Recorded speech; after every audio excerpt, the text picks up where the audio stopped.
সভাতে আপনার সম্বন্ধে কটাক্ষ করেছে, যেখানে বলেছেন যে অভিজিৎবাবু তিনি অনেক লোকের চাকরি খেয়েছেন, এবারের ভোটে মানুষ তার যোগ্য জবাব দেবে, কি বলবেন?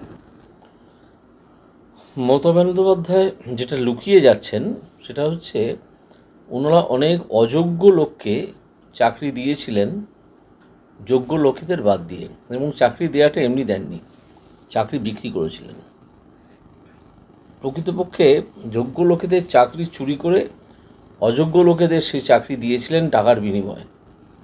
ফলে এই যে উনি বলছেন যে অনেক লোকের চাকরি খেয়েছেন, এটা উনি সব জেনে শুনে অসত্য কথা বলছেন, এবং চাকরি যাদের করাই উচিত না অথচ তারা চাকরি দিয়েছিলেন, আমি শুধুমাত্র তাদেরই চাকরির টার্মিনেট করেছিলাম। তো মমতা বন্দ্যোপাধ্যায় তো সাধারণত অসত্য কথাই বলে থাকেন এবং মানুষকে বিভ্রান্ত করে থাকেন, এটাও সেরকম একটা বিভ্রান্তিকর কথা।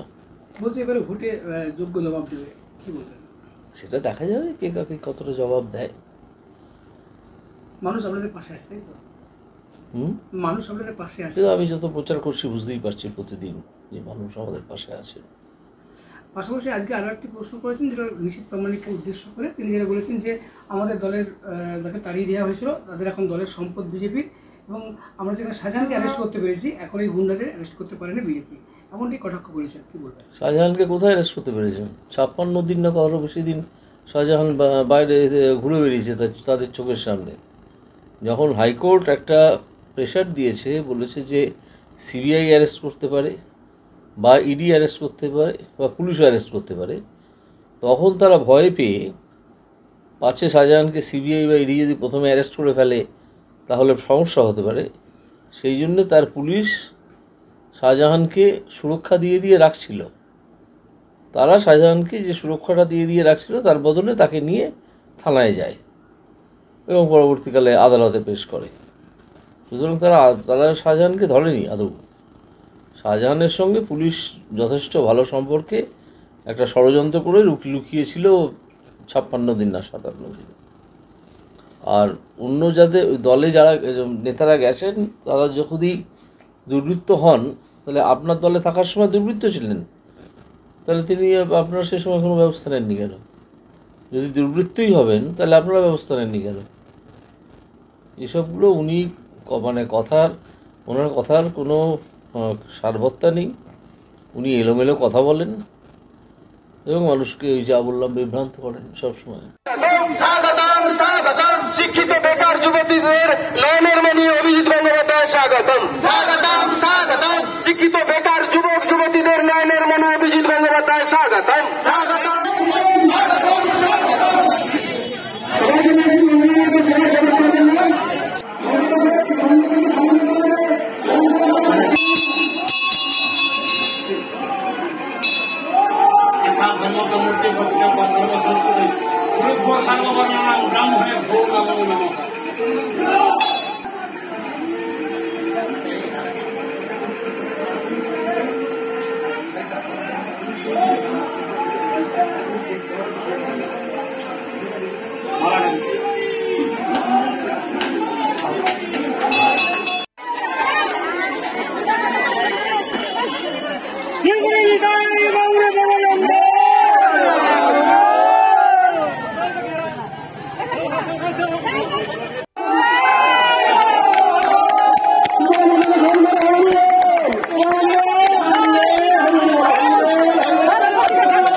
অন্যরকম নিশ্চয়ই একটা কোনো অপশাসনের হাত থেকে মুক্তি চাইছে, যে কারণে তাদের এত উন্মাদনা, তাদের এত উচ্ছ্বাস। দেখা যাক কেমন মানুষ সাড়া পাচ্ছে। হ্যাঁ, কেমন মানুষ সাড়া পাচ্ছে দেখতে পাচ্ছেন তো, ব্যাপক সাড়া পাচ্ছে। প্রচারে থাকবেন আজকে, সারাদিন থাকবে। কর্মীদেরকে বার্তা দেবো যে আপনারা সবাই একসঙ্গে হয়ে নিজেদের মধ্যে কোনো বিভেদ না রেখে আপনারা কাজ শুরু করে দিন। বুথে করে দিয়েছেন অনেকে, যারা একটু অভিমান করে দূরে সরে আসেন তারাও চলে আসুন। আমাদের তো কোনো মানুষকে গ্রহণ করতে কোনো সমস্যা নেই, আসুন কাজ করুন। অত্যন্ত ভালো। আমার মনে হচ্ছে এই গরমেও আমি তো আসবই ভোটের প্রচার করতে, মানুষের কাছে ভোট প্রার্থনা করতে, কিন্তু যেভাবে সাধারণ মানুষ এবং কর্মীরাও যেভাবে উচ্ছ্বসিত এবং যেভাবে একটা ঢেউ দেখা যাচ্ছে, সমর্থনের ঢেউ, তাতে আমার তো মনে হচ্ছে যে এখানে বিরোধী যারা, তাদের পক্ষে, বিরোধী যে প্রার্থীরা, তাদের পক্ষে লড়াই খুব কঠিন হয়ে দাঁড়াবে। এবং আমাদের প্রার্থীরা যেভাবে আন্তরিকভাবে কাজ করছেন, এবং আমি দেখতে পাচ্ছি যে তাদের সঙ্গে মানুষের যে প্রতিদিনকার, এখন যে যোগাযোগটা দেখতে পাচ্ছি, তাতে বোঝা যাচ্ছে তাদের সঙ্গে মানুষের একটা প্রতিদিনকার যোগাযোগ থাকে। সুতরাং সেদিক দিয়ে আমরা ঠিকই আছি। আপনার প্রতিপক্ষ দুজনেই নবীন, সেভাবে কিন্তু আপনি প্রবীণ ধরাই চলে। তো এই নবীন প্রবীণ এসব ভেবে যাচ্ছে। এখনও এমনও কেউ কেউ থাকেন যারা একটু ডেপো ছোকরা টাইপের। আমরা কাদেরকে ডেপো ছোকরা বলি? যাদের আচার আচরণ দেখে মনে হয় যে সে তার পিতার চেয়ে 15 বছরের বড়। এদেরকে জ্যাঠা ছেলে বলা হয়, নিজের জ্যাঠা। তো ওই জ্যাঠামো করছে, এরকম কিছু ছেলেপুলে তো আছেই, থাকবেই। তারা রাজনীতির জানে না, শুধুই কিছু টুকটাক মন্তব্য করে। তো থাক, এটা তো লড়াই করা তো তাদের গণতান্ত্রিক অধিকার, আমারও যেমন করছে করুক। তীব্র তাপদাহ গরমের মধ্যে এই যে প্রচারে বেরিয়েছেন, প্রচারে দুপুরে কি খেলেন, লাঞ্চ কি করলেন?